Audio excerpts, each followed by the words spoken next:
اکثر مجھ سے لوگ ملتے ہیں، میں اس پیشے میں ہوں جو سماج کی کھڑکی ہے، ہر طرح کے لوگ آتے ہیں اور کہتے ہیں کہ آزمائشیں ہیں،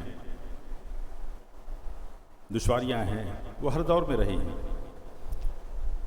حضرت یوسف علیہ السلام 7 سال تک جیل میں رہے، انہوں نے کبھی یہ شکوہ نہیں کیا کہ my time is being wasted, میرا وقت ضائع ہو رہا ہے، میں اللہ کے دین کو نہیں پھیلا پا رہا ہوں، اس کی باتوں کو نہیں پہنچا پا رہا ہوں۔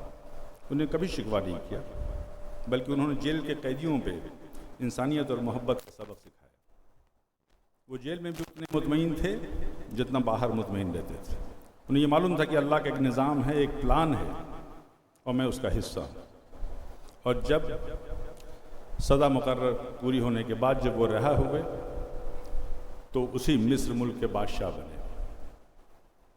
جو سچ حضرت یوسف علیہ السلام کے لیے تھا وہی سچ ہمارے لیے بھی۔